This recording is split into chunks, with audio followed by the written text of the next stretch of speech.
Le deuxième cours du module 4, les filtres infinis, et on commence par le premier filtre, l'activité. Nous avons déjà vu dans les cours précédents que ce filtre consiste à une interdiction d'investir dans certains secteurs jugés illicites. Nous avons dit que c'est une interdiction d'achat d'une partie ou la totalité ou participation de développement d'une société, formelle ou informelle, dans le secteur alcool, drogue, tabac, jeux d'hasard, banque et assurance, armement, élevage porcine, pornographie et divertissement suscitant ou suggérant la débauche. Nous allons faire un zoom à travers ce cours sur chaque item. Alcool, drogue, tabac. L'alcool, on ne le présente plus. Donc, Carrefour, par exemple, qui est une entreprise cotée en bourse, que une partie de son activité, une grande partie de son activité est la vente d'alcool, donc nous ne pouvons pas investir dans cette entreprise. Un autre exemple, LVMH, quand vous avez des entreprises multinationales qui ont une partie de leur activité, par exemple pour LVMH, une partie qui est la fabrication de champagne et la vente des spiritueux. Vous avez le tabac Philip Morris, par exemple, 8 millions de morts chaque année, rappelons-le. Et enfin, la partie drogue, donc je ne connais pas une entreprise cotée en bourse qui vend de la drogue, mais il ne faut pas confondre avec les entreprises du pharma. Ne pensez pas parce qu'une entreprise fabrique des médicaments que ces médicaments sont détournés de leur origine que l'investissement dans cette entreprise devient interdit. Faites vraiment la distinction entre ces sujets. Les jeux d'hasard, banque et assurance. Vous savez que depuis novembre 2019, la Française des Jeux est cotée en bourse. Les banques, on ne les présente plus. BNP Paribas, Crédit Agricole, Société Générale, toutes des entreprises qui sont cotées en bourse. Pour les assurances, pareil, AXA, Allianz, Zurich Assurance, toutes ces entreprises, à chaque fois que vous allez retrouver banque ou assurance ou une entreprise qui est dans le jeu d'hasard, ça, ce n'est pas conforme. L'armement, la défense. Alors, ça, c'est le sujet, peut-être l'un des sujets les plus controversés dans la finance islamique par rapport à des sociétés d'investissement. Il faut faire la différence. Cette formation est pour vous en tant que particulier. Vous risquez de tomber sur des articles qui parlent que la finance islamique valide certaines entreprises dans l'armement. Ça, c'est des validations qui concernent des groupes d'investissement. C'est des sociétés, c'est eux-mêmes des sociétés cotées en bourse. On ne parle pas de ce sujet. Vous, en tant que particulier, vous allez comprendre que investir dans l'armement n'est pas possible. Et pour ça, essayons de voir. Alors, la France avec le prince de Dubaï, lors de la signature d'un gros contrat armement. Ici, c'est les Chinois avec le président égyptien dans l'achat de missiles. Trump et le prince de l'Arabie Saoudite avec avec tous les contrats qui sont passés pendant 100 ans. Et l'Algérie avec la Russie, avec tous les contrats d'armement qui se passent, même actuellement.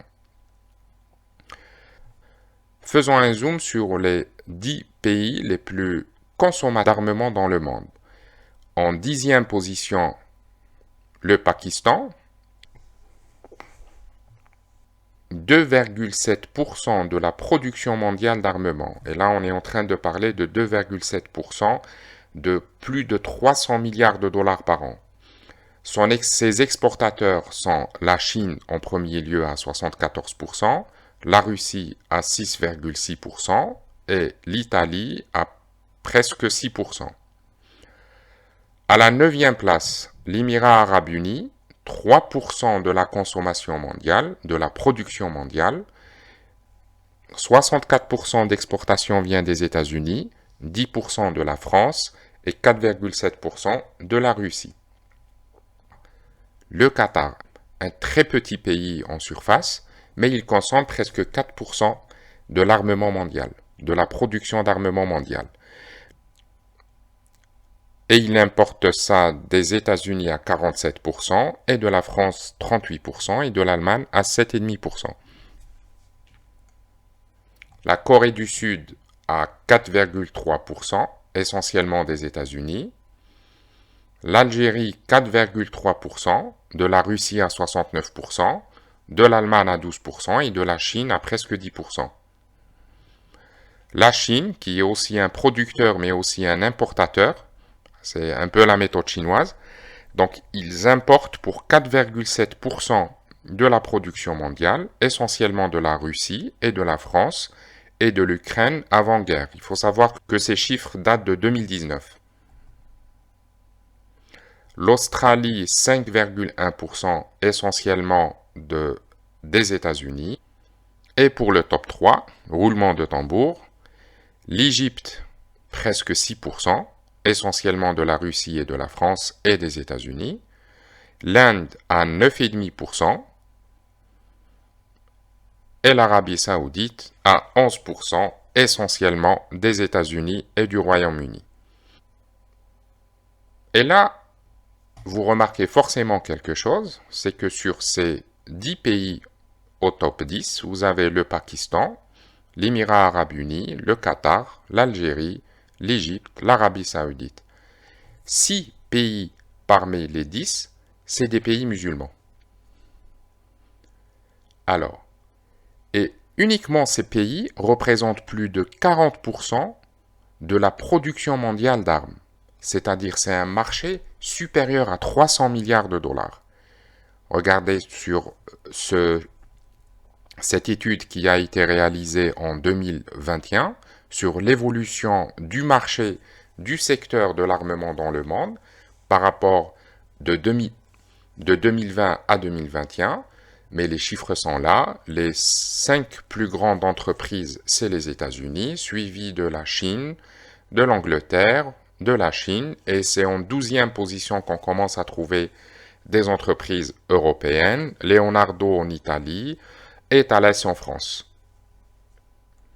Et si on prend l'exemple de Thales, et si vous cherchez dans le site officiel de Thales, vous allez retrouver que Thales est un groupe d'électronique français spécialisé dans l'aérospatial, la défense, la sécurité, le transport terrestre, dont le siège social se situe dans le quartier de la Défense. Ça ne fait pas très propre d'écrire Thales Industrie Armement. Mais nous, c'est ce que j'essaye de vous faire comprendre, c'est que vous essayez de lire à travers les lignes et vous comprenez qu'au niveau de l'armement, vous allez savoir, et pour nous, c'est non conforme. Même si une entreprise met en avant que c'est la défense et la sécurité, pour nous, c'est non conforme. L'élevage porcine. Dans l'élevage porcine, nous avons vu dans les principes de la finance islamique que c'est une activité jugée illicite et nous n'avons pas le droit d'investir dans des entreprises qui sont dans l'élevage porcine. Mais on essaye au campus francophone des investisseurs en finance islamique d'aller encore plus loin dans la dimension autre que uniquement l'élevage porcine. Si une entreprise est cotée en bourse et qui est déjà dans l'élevage, la dimension éthique, elle est vraiment à voir. Cette dimension éthique, parce que même si on est dans un élevage bovin, et je vous dis que j'ai choisi les photos les plus présentables pour ne pas choquer les plus sensibles d'entre vous, et quand vous voyez des batteries d'élevage de poules ou même de moutons, il y a une dimension éthique, c'est-à-dire il faut partir encore plus loin que l'interdiction de l'élevage porcine. Sachez que si une entreprise est cotée en bourse et qui est dans l'élevage animal, nous, au campus francophone des investisseurs en finance islamique, nous la considérons comme non conforme. Il y a une dimension éthique que vous devez pouvoir appliquer. À chaque fois que vous allez voir que dans l'ADN de cette entreprise, c'est l'élevage, quel que soit l'animal, nous, on considère que ce n'est pas conforme. Nous voyons des rapports, nous voyons des documentaires sur la maltraitance animale qui est partout dans ces entreprises. C'est des entreprises multinationales qui sont tout le temps à la recherche du profit au détriment de l'éthique. Ce que nous souhaitons, c'est toujours être dans un investissement responsable, éthique, conforme à notre religion, conforme à l'islam, conforme à notre vision de la finance, et nous considérons que tout élevage, que toutes les entreprises dans leur activité et l'élevage n'est pas conforme à la finance islamique.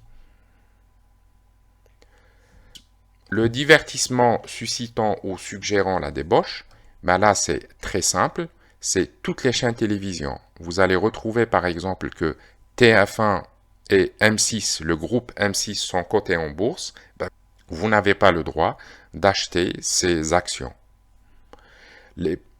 Et aussi pour les plateformes de streaming, par exemple Netflix, on ne la présente plus. Et pour les publicitaires, GCDecaux. Par exemple, ces publicitaires, ils vont louer leur espace publicitaire, des affiches par exemple, à l'aéroport ou j'en sais quoi. Eh bien, ils feront la publicité pour l'alcool, ils feront la publicité pour des choses qui sont illicites.